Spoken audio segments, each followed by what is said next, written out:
Hi friends, welcome back to our channel Sarah's Ideas. ഇന്നത്തെ നമ്മുടെ topic double chain stitch ആണ്. Fourth stitch ആയിട്ടാണ് നമ്മളിത് ചെയ്യുന്നത്. ഫസ്റ്റ് നമ്മൾ ചെയിൻ സ്റ്റിച്ച് ചെയ്തു, സെക്കൻഡ് എൻഡ് നോട്ട് ചെയ്തു, തേർഡ് ചെയിൻ സ്റ്റിച്ചിൻ്റെ ഡിഫറെൻറ്റ് ഷേപ്പ് ചെയ്ത് നോക്കി, ഏതൊക്കെ ഷേപ്പിൽ എങ്ങനെയൊക്കെ സ്റ്റിച്ച് ചെയ്യാൻ പറ്റുമെന്നാണ് നോക്കിയത്. ഇനി ഫോർത്ത് സ്റ്റിച്ചായിട്ട് ഡബിൾ ചെയിൻ സ്റ്റിച്ചാണ് ചെയ്യുന്നത്. ഈ സ്റ്റിച്ച് നമ്മൾ മെയിനായിട്ട് അപ്ലൈ ചെയ്യുന്നത് നെക്കിൻ്റെ പോർഷനിൽ, പിന്നെ സ്ലീവിൻ്റെ എൻഡിൽ, അങ്ങനെയുള്ളിടത്തൊക്കെയാണ് ചെയ്യുന്നത്. അപ്പം നമുക്ക് വീഡിയോയിലേക്ക് കടക്കാം.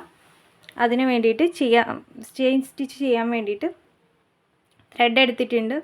ത്രെഡ് ഞാൻ യൂസ് ചെയ്ത് ഇത്രയായി. ഇതിന് വേണ്ടിയിട്ടല്ല, വേറെ വർക്ക് ചെയ്യാൻ വേണ്ടി യൂസ് ചെയ്തതാണ്. ഇത്രയായി. നീഡിലെടുത്തിട്ടുണ്ട്. 40 ആണ് നമ്പർ. ഇനി സ്റ്റാൻഡ് വെച്ച് കൊടുക്കണം.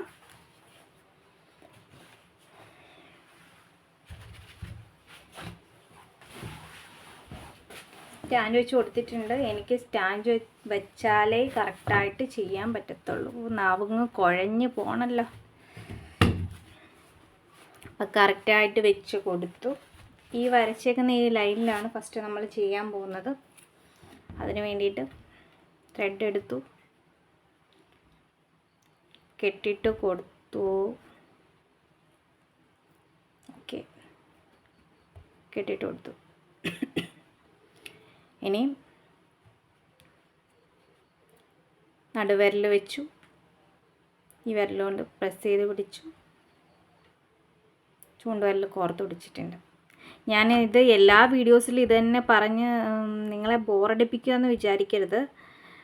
ഓരോ വീഡിയോസ് ചെയ്യുമ്പോഴും അങ്ങനെ ചെയ്യാൻ നിങ്ങൾക്ക് മറ്റു വീഡിയോസിൽ അത് കിട്ടിയിട്ടില്ലെങ്കിൽ, ചെയ്യുന്ന എങ്ങനെയാണെന്ന് കിട്ടിയിട്ടില്ലെങ്കിൽ, ഏതെങ്കിലും ഒരു വീഡിയോയിൽ കറക്റ്റായിട്ട് നിങ്ങൾക്ക് ആ ഒരു ടെക്നിക്ക് കിട്ടട്ടെ എന്ന് വെച്ചിട്ടാണ് കേട്ടോ ഇങ്ങനെ പിന്നെയും കാണിച്ചു തരുന്നത്.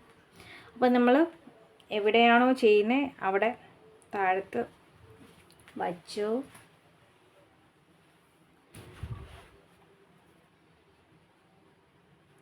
നീഡിലിൻ്റെ ഹുക്ക് ഫ്രണ്ടിലോട്ടാണ് കുത്തി ഇതായി എടുത്തു.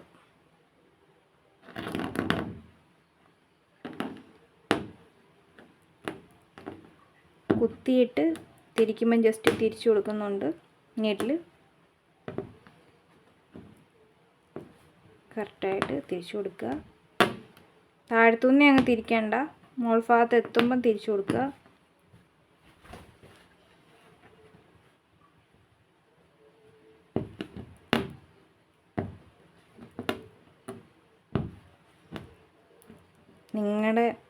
നിങ്ങൾ ഈ കാണുന്ന വീഡിയോസ് നിങ്ങൾക്ക് ഏതെങ്കിലും ഒരു തരത്തിൽ യൂസ്ഫുൾ ആവുകയാണെങ്കിൽ ചാനൽ സബ്സ്ക്രൈബ് ചെയ്യാൻ മറക്കരുത്. അതുപോലെ തന്നെ കമൻറ്റ് ചെയ്യാനും മറക്കരുത്.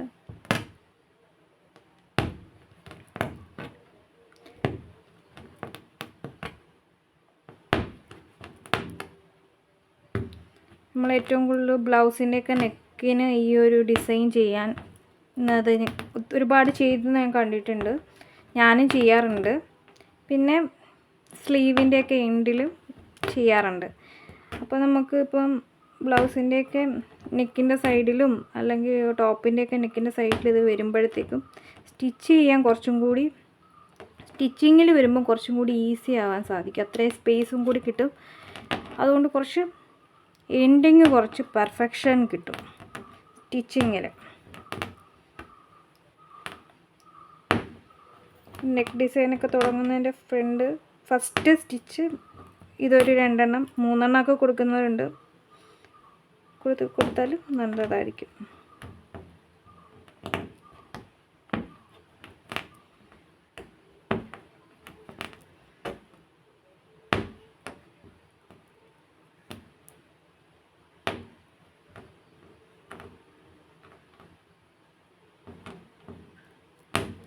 ഓക്കെ, നമ്മൾ ലാസ്റ്റ് സ്റ്റിച്ച് എത്തി. ഇനി തൊട്ടപ്പുറത്ത് തന്നെ ചെറിയൊരു സ്റ്റിച്ച് ചെയ്ത് കൊടുക്കുക. ഇതിനെ നമ്മൾ ലോക്ക് സ്റ്റിച്ച് എന്ന് പറയും. അപ്പോൾ ഇത് അങ്ങോട്ടും ഇങ്ങോട്ടും പോകില്ല. ഇനി നമ്മൾ തിരിച്ചിങ്ങോട്ട് ചെയ്യാൻ പോവാം. നമ്മൾ ഇങ്ങനെ ചെയ്യുമ്പോൾ വേണമെങ്കിൽ നിങ്ങൾക്ക് ഫ്രെയിം തിരിച്ചു വെച്ചിട്ടൊക്കെ ചെയ്യാം. പക്ഷേ അത് കറക്റ്റായിട്ടുള്ളൊരു നടപടിയല്ല. ഞാൻ ചെയ്യാറുണ്ട്, കാരണം എനിക്ക് ഒരുപാടങ്ങ് റിസ്ക് എടുക്കുന്നയോ അല്ലെങ്കിൽ മെനക്കെടുന്നയോ ഇഷ്ടമില്ലാത്ത ഒരാളാണ്. ഭയങ്കര മടിച്ചിയായിട്ടുള്ള ഒരാളാണ് ഞാൻ. അപ്പം ഞാനങ്ങനെ തിരിച്ചു വെച്ചിട്ടൊക്കെ ചെയ്യാറുണ്ട്. പക്ഷെ ഞാനിപ്പം അങ്ങനെ തിരിച്ച് കാണിക്കുന്നില്ല, അല്ലാതെ തന്നെ അങ്ങ് ചെയ്യും.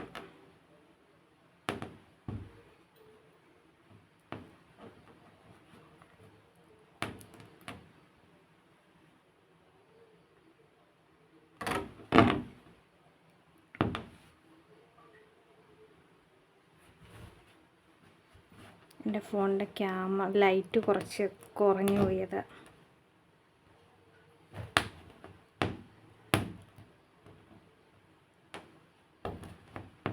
ഇങ്ങനെ ചെയ്യുമ്പോൾ നമ്മൾ ഡബിൾ സ്റ്റിച്ച് ചെയ്യുമ്പം കുറച്ച് നമുക്ക്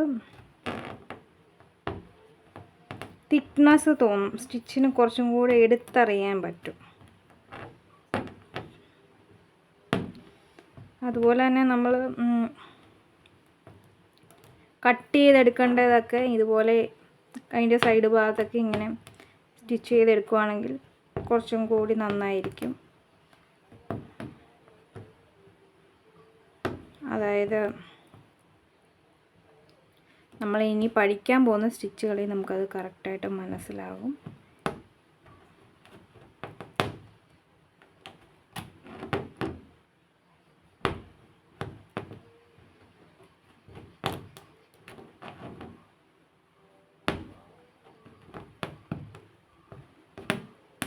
പാച്ച് വർക്കൊക്കെ ചെയ്യുമ്പം നമ്മളിതുപോലെ 2-3 സ്റ്റിച്ചൊക്കെ കൊടുത്തിട്ട് അത് കട്ട് ചെയ്തെടുക്കുകയാണ് ചെയ്യുന്നത്. അപ്പം അങ്ങനത്തേലൊക്കെ നമ്മൾ ഈ സ്റ്റിച്ച് യൂസ് ചെയ്യാറുണ്ട്.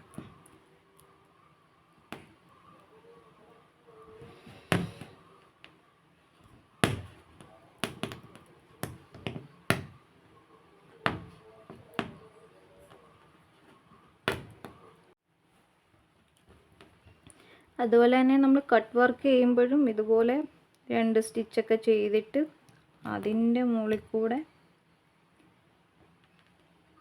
നമ്മൾ സിഗ്സാഗ് ചെയ്തെടുക്കുക. അപ്പോൾ അപ്പോഴും ഈ ഡബിൾ ചെയിൻ സ്റ്റിച്ച് നമ്മൾ യൂസ് ചെയ്യുന്നുണ്ട്.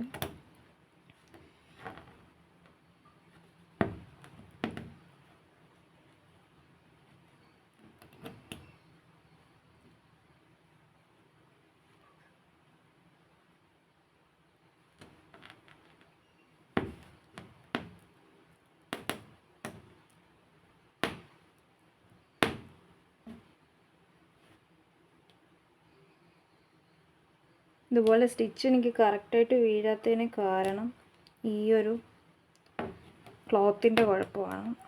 അതുകൊണ്ട് നിങ്ങൾ പോപ്പിൻ ക്ലോത്ത് തന്നെ യൂസ് ചെയ്യാൻ ശ്രമിക്കുക.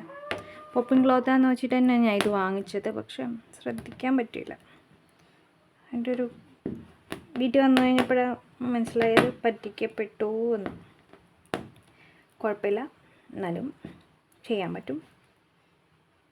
ചെറിയൊരു പ്രശ്നം ഉണ്ടെന്നേ ഉള്ളൂ. ചെറിയൊരു പോളിസ്റ്റർ ഭയങ്കര ഓവർ തിക്കായി പോയി ക്ലോത്ത്, അതിൻ്റെ ഒരു ചെറിയ പ്രശ്നമുണ്ട്.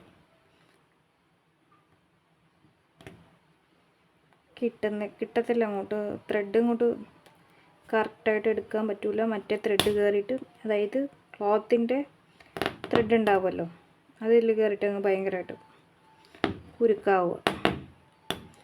പുതിയൊരു ക്ലോത്ത് വാങ്ങാൻ പോവാനും പിന്നെ ടൈമൊന്നും കിട്ടിയില്ല.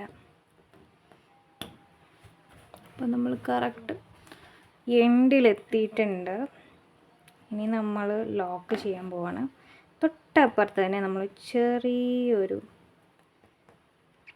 തൊട്ടടുത്ത് തന്നെ നമ്മൾ ഇതുപോലെ ഒരു ത്രെഡ് വലിച്ചെടുത്തിട്ടുണ്ട്.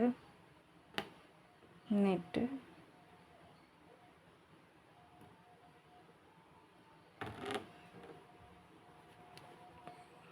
വലിച്ചെടുത്തു. ലോക്കായിട്ടുണ്ട്. പക്ഷെ ലോക്കായപ്പോൾ എനിക്കിതാ ഇതുപോലെ കുറച്ച് വന്നിട്ടുണ്ട്. ഞാനിപ്പം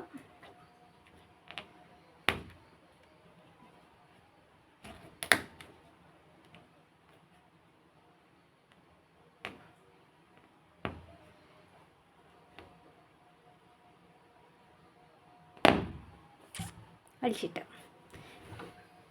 എല്ലായ്പ്പോഴും ഇങ്ങനെ ചെയ്യാൻ പറ്റൂല, കാരണം ഒരു സ്ഥലത്ത് തന്നെ കുറേ എൻഡ് നോട്ടുകൾ അടുത്തടുത്ത് ചെയ്യേണ്ടി വരുവാണെങ്കിൽ ഇതുപോലെ ലോക്ക് ഇട്ടിട്ട് ഇങ്ങനെ ചെയ്യുക എന്ന് വെച്ചാൽ നമുക്ക് പോസിബിൾ അല്ല. അതുകൊണ്ട് വല്ലപ്പോഴും ഒക്കെ ഇങ്ങനെ പൊങ്ങി വരുവാണെങ്കിൽ ഇങ്ങനെ ചെയ്യാം. അപ്പം ഇന്നത്തെ വീഡിയോ ഇത്രയേ ഉള്ളൂ. Thanks for watching. ഇനി നെക്സ്റ്റ് വീഡിയോയിൽ കാണാം. Tata bye.